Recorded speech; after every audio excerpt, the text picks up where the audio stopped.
notre héros du jour, eh ben, il s'appelle Éric Balèze. Et c'est pas une blague, il arrive.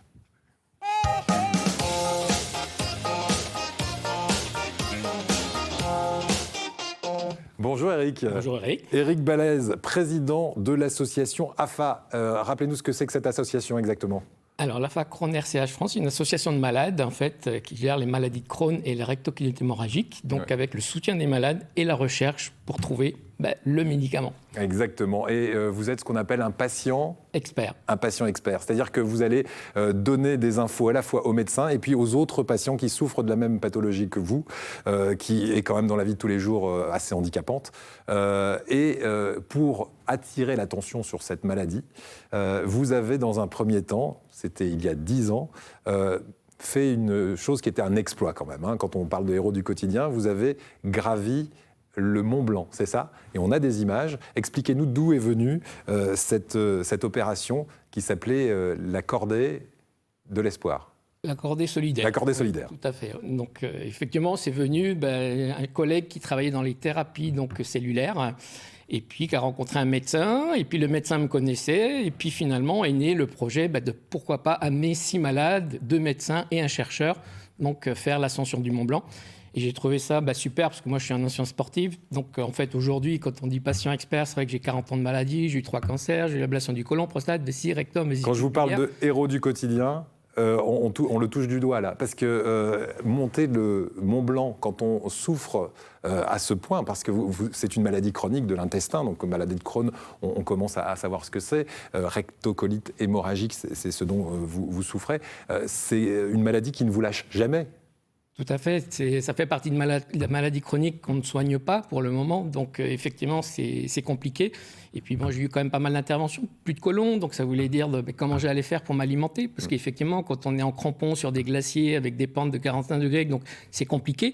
Donc voilà, il y a eu 2 ans d'entraînement, et puis ce qui me faisait plaisir surtout, c'est que vraiment, votre émission s'appelle Ensemble, ce qui me fait encore plus plaisir, mais moi c'est pareil, c'est les médecins, les chercheurs, les patients, et c'est comme ça qu'on arrivera à avancer et à faire avancer la recherche, les parcours de soins, en incluant aussi les patients dans chaque projet de recherche. Voilà, donc cette belle histoire, on la voit là en image, c'est incroyable. Vous avez réussi à aller jusqu'en haut du Mont Blanc et du coup, vous avez eu des retombées de presse et ça a permis de faire parler de ces maladies qui touchent combien de personnes, par exemple, en 250 000 malades en France de rectocolite hémorragique et de Crohn.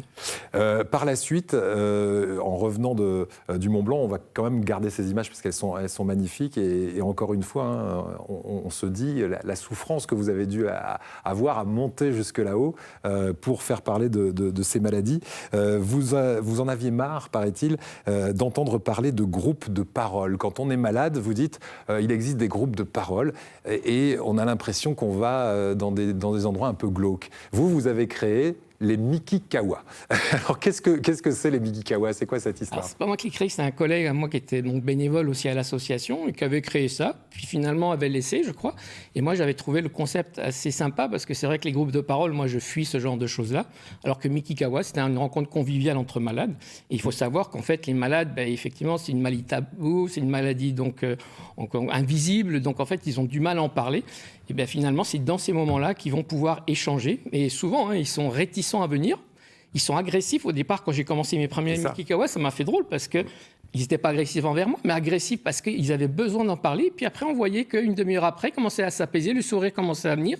Et puis le prochain Mikikawa, il venait en souriant. Et donc, il trouvait des solutions. Alors Miki, c'est M-I-C-I, ça veut dire maladie inflammatoire chronique de l'intestin. Hein. Tout à fait. Et donc, on peut en parler parce que ce sont des maladies aussi où on a parfois un peu honte aussi d'en parler avec des personnes qui ne connaissent pas bien cette maladie.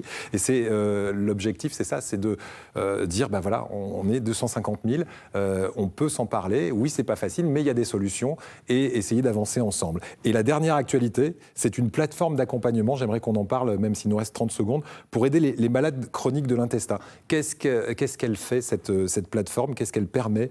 mikiconnect.com, c'est l'adresse. En fait, c'est une plateforme, moi j'ai mis un petit peu ce dont j'aurais eu besoin en fait en tant que malade, c'est-à-dire c'est une plateforme d'information donc validée par des médecins. Ouais. Et donc en fait, c'est une plateforme faite pour les malades, par des malades. Et j'insiste souvent là-dessus parce que souvent en fait, les médecins en fait se posent la question des malades alors que en les incluant, on a carrément en fait, voilà, le besoin des malades.